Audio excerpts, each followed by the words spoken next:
right? So how do we give back meaningfully? How do we make ourselves, useful part of the community? Nobody wants to have that friend who is always taking and who is only showing up when there's something to collect, right? We want a good and healthy relationship is when both parties are givers, are giving, right? And so how do we ensure that we're not just takers, but we also contributors when it comes to this whole conversation around, community, right?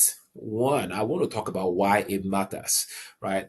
Like I just said, communities thrive not only when one is receiving, but when there is a mutual exchange, right?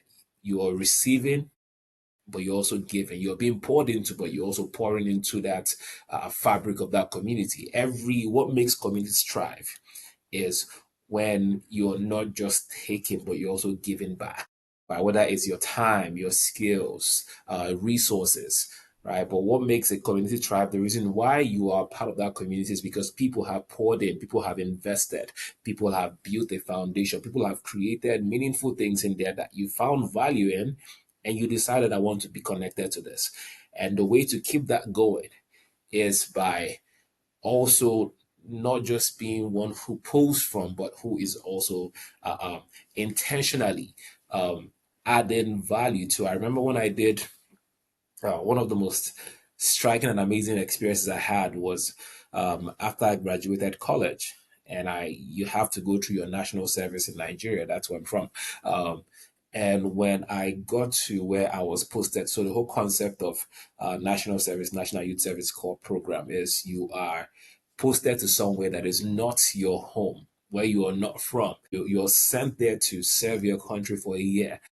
So you're doing, you know, community service, community development. You're involved in community development. You're posted to, a lot of the times, most corpers get to serve as teachers or do, different jobs that maybe if it's even outside the scope of their training or their education. But the goal is at that point for that year is not necessarily you're not trying to acquire. We're paid minimum wage as a corporate. We're posted to remote areas. So it's not a season of accumulation.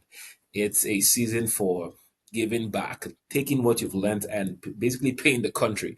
But that's not even the gist I'm trying to get to. Where I'm going is in that year of me serving, one of the most powerful things I saw was connecting to well established communities that had been there, right? There were corpus fellowships that existed in these different states. And so you go into a place where you know nobody, you don't know, you don't have any family, you don't have any relatives, you don't have anybody, and you go in for the first time for most of us. The places we are posted to serve, we have never even heard of before. And then you get there, and your first day on camp, you see these other organizations, these fellowships, and they are reaching out and looking for people who are aligned with them and saying, hey, come and let's show you the ropes.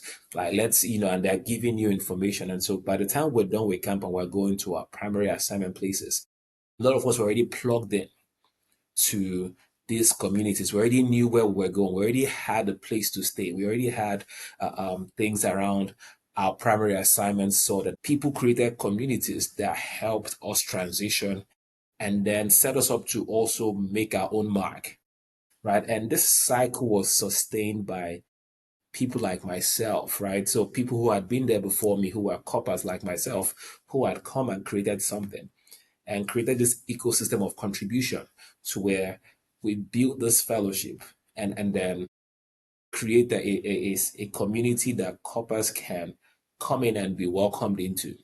And when it's your turn, you are drawing from that, but you're also contributing to it. So we pull resources together. We pull talent together. We live in the same space. We stay in the same buildings. And it's everybody contributing to pay the rent, to do these things, to get involved in the community.